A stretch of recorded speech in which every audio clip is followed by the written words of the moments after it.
Welcome to Celebrate Aging. I'm Vicki Marthaler, your hostess here on the Ecumen Detroit Lakes campus.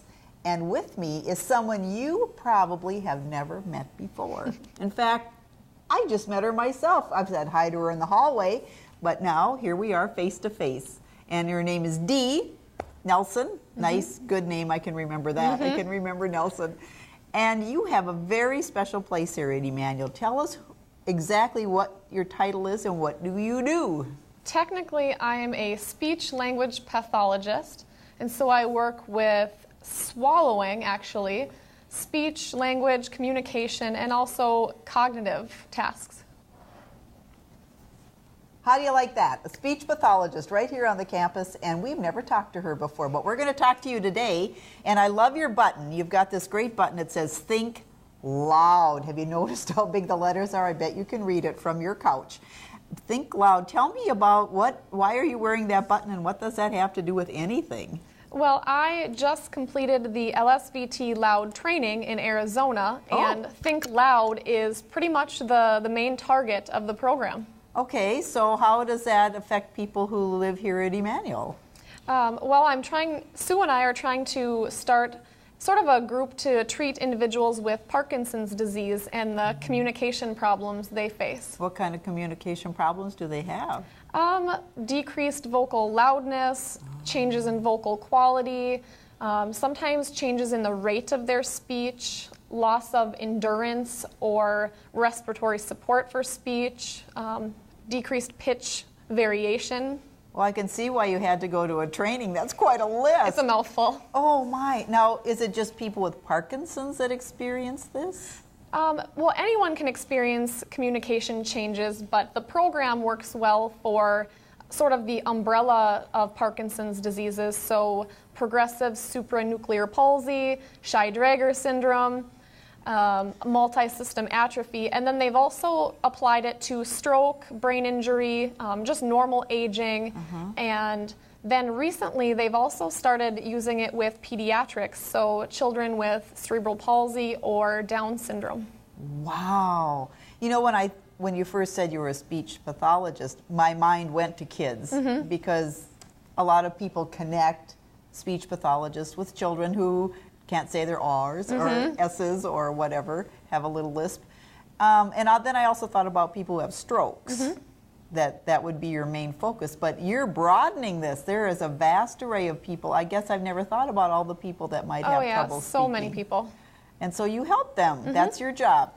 So you gave some initials before loud, LSVT, and that stands for? Lee Silverman Voice Therapy.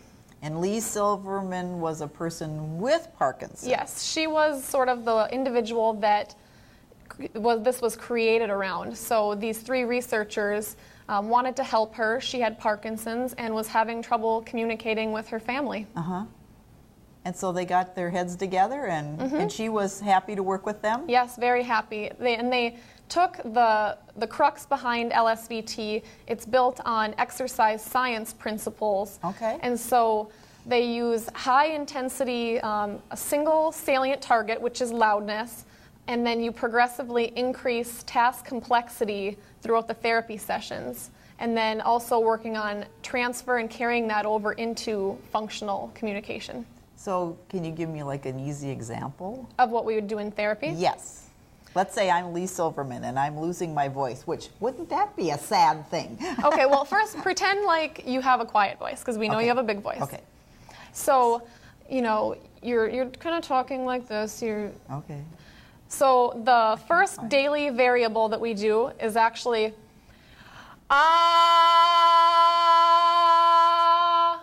Oh. And all I do is model that nice loud ah. Okay. And then I ask you to do it. Oh. Yep.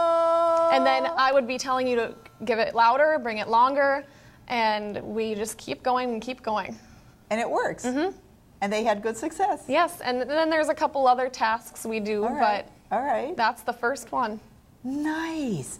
You know, sometimes we feel like there isn't a way to come back when we're compromised in a way. But something as simple, I mean, it sounds simple, but of course, if you're having trouble, it's going to be Yes. an exercise, and there will be progress, but maybe slowly sometimes. So you worked with people and they've had some success. Yes, very much. LSVT is so well researched. It's actually the first speech therapy treatment that had level 1 or the highest level of research. Wow. And along with the research, they found that LSVT, you hold your gains 1 to 2 years post-treatment. Really? You get your homework, of course, and you're on a maintenance program, but 1 to 2 years. So do you need any like special equipment? I have a few things, but it's actually pretty easy for what I need too. So you just do your ahs, your highs, your lows, and practice your reading tasks. Wow, that is so great. Okay, now you also mentioned that as a speech pathologist, you do work with people who have had strokes. Can this be adapted then to help them as well? Yep, it's actually pretty much the same protocol, focusing on the loud. Okay. That's your target. Now, I also know, working here at the nursing home, that sometimes people have trouble swallowing, and you said you do work with that as well? Can you tell me a little bit about that?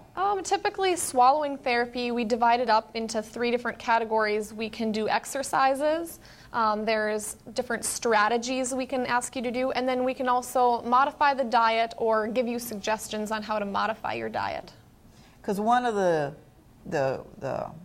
things that happen if you're having trouble swallowing is you can aspirate. Yes. And aspirate is basically things going in your lungs. Yep, it's, we've all had that where something goes partially down the wrong pipe and we cough and sputter, and we're healthy, so we can either clear it out, or, if it does go down into our lungs, our body can burn it off and handle it.